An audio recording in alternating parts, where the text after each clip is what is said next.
the lightweight division in the UFC is a crazy one. One of the more competitive divisions in the UFC, along with the welterweight division. Recently we just saw that it was announced Dustin Poirier will finally be getting his crack at the title versus Max Holloway, of all people, coming up in weight. This one kind of caught me off guard. It really did. I thought somewhere that definitely Tony Ferguson was going to be in the mix. It was depending on who would he be fighting. So I want to kind of go over some different options of what may have happened with you guys. We could speculate a little bit because honestly, it seems like a lot of people were left in the dark on this one. But I'm going to do a little bit of a process of elimination with you guys, and we can figure out how this bout came to be. First off, Khabib is the champion, but he's on suspension. He is opting not to fight because either he's still on suspension or some of his teammates are still suspended, and he's waiting for that to be done. Conor McGregor, he got fined as well, suspended as well. He already lost, though. That could be a possible rematch, but I think the UFC was eyeballing a new opponent anyway for him. The next person in line would have been Tony Ferguson. He deserves it more than anyone. Even Dustin Poirier, as good of a streak as he has been on and deserving as he is, he himself admitted, he said, you know what, Tony's first in line. Let the man do his thing. I'll take the next crack at it, or whoever's next in line to get me to the title shot. Tony Ferguson's not fighting for the title, and what it looks like happened, Tony Ferguson was kind of teasing on social media that it wasn't the right amount of money for his crew or whatnot.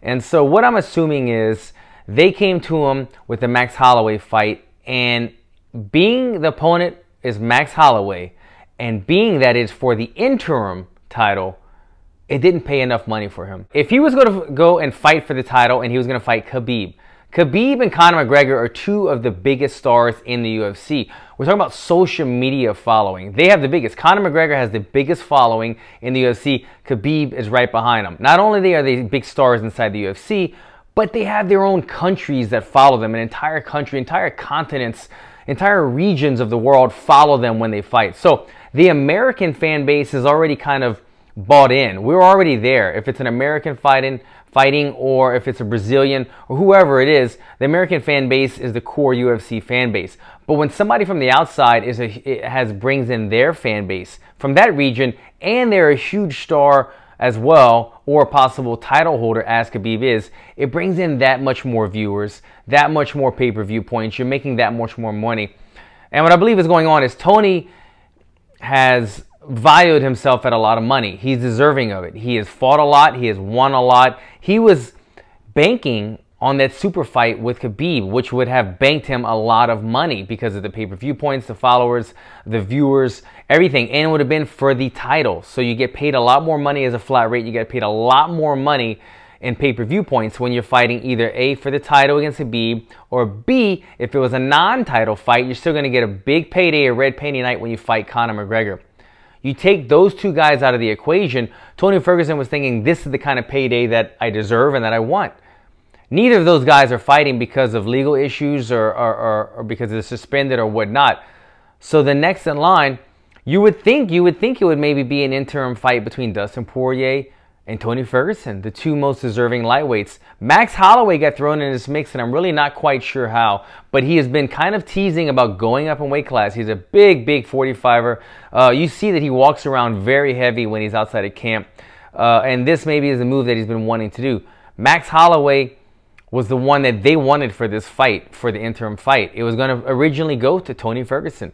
Tony Ferguson probably eyeballed the contract, and they said, you know what, this fight, as big of a star as Max Holloway is, he doesn't have the type of draw that a Khabib or Conor has. And it's for the interim title. So there's going to be far less pay, I would imagine. We're only speculating, but far less pay, I would imagine, for this fight for Tony Ferguson. And it's an interim title. Because of that, he turned it down. I understand it. You think about this. You can value yourself for however much you want if you could find reasoning behind it. It's like if you have a $650,000 home you're trying to sell, and the guy next door to you sells his home for $1 million, and it's a comparable home, you can now value your home at $1 million. Tony Ferguson is doing just that. He is valuing himself at a high standard because he sees himself in that Conor McGregor, Khabib class of bringing in the money. Max Holloway is a star in the States, but he's not as big of an international star as these other guys. I think he's making less money for this fight. So Tony Ferguson rather said, you know what?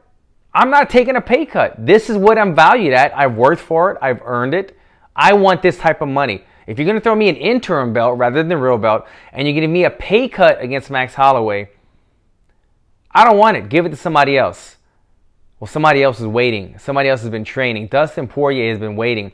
Dustin Poirier, when I went home to Lafayette, I've trained with this guy. He has been talking about title season, belt season, strap season for months and months and months. He's been putting it out there, asking the universe for it, tweeting about it, lobbying for it, staying focused, and he got it. It's all about just staying in there, staying in the grind. He got what he's been asking for.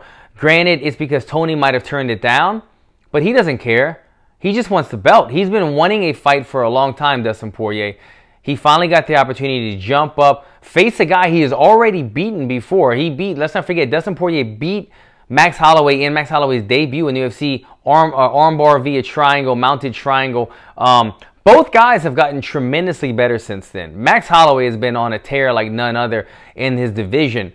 But since Dustin Poirier has jumped up in weight to the lightweight division again, he has found himself a new home, and he's much more comfortable there. The weight cuts aren't messing with him anymore. He's carried his power over, his wrestling. And I know Max Holloway will be big as well at the lightweight division, but these are the things you have to think about. When you have two guys going up in weight, Poirier has already been settled at the lightweight division for a minute now. Max Holloway is going up for the first time, or in quite a while at least, to the lightweight division. Both men will be very heavy that night because both men walk around heavy. But some of the things that Max Holloway is able to get away with is being the taller guy. He's now fighting lightweights. They're going to be a little bit taller. He's always been very quick on his feet. When you add weight to your body, you're not quite as quick on your feet. And also, his scramble ability. People are having a tough time taking Max Holloway down at 45. Now, when you scramble ability, your footwork is a little bit slower, and the opponent is a little bit heavier. Those small little fractions of pounds and weight differentials makes it a little bit harder to get up. That's why you see in the flyweight division and the bantamweight division, guys are constantly getting taken down and then popping right back up. But when you get into the bigger divisions, guys don't get up quite as easy because there's a lot more weight. It's a little bit harder to get up. Both guys have improved their game tremendously. Should be an excellent matchup. So I'm happy that my man Poirier from Lafayette, Louisiana is finally getting a shot at the title. Interesting to see Max Holloway deciding to take this choice and moving up a division to the much more competitive lightweight division. Lastly on this, where does Tony Ferguson go from here? In my eyes, whoever wins this fight is guaranteed 2 fights because they're fighting right here for the interim title. The winner of the interim title then goes on and fights for the title. You have to unify the 2 belts. The winner of this fight will fight Khabib later on, so that fight is now set for the winner of these 2. That leaves Tony and Conor McGregor.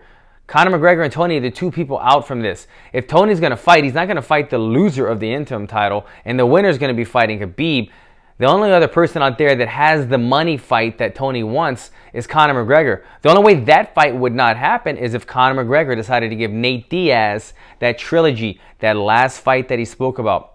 In my eyes, I think Conor should wait on that. He's always going to have the Nate Diaz fight in the bank in terms of he could fight that fight whenever he wants. That's the only fight that Nate Diaz really wants.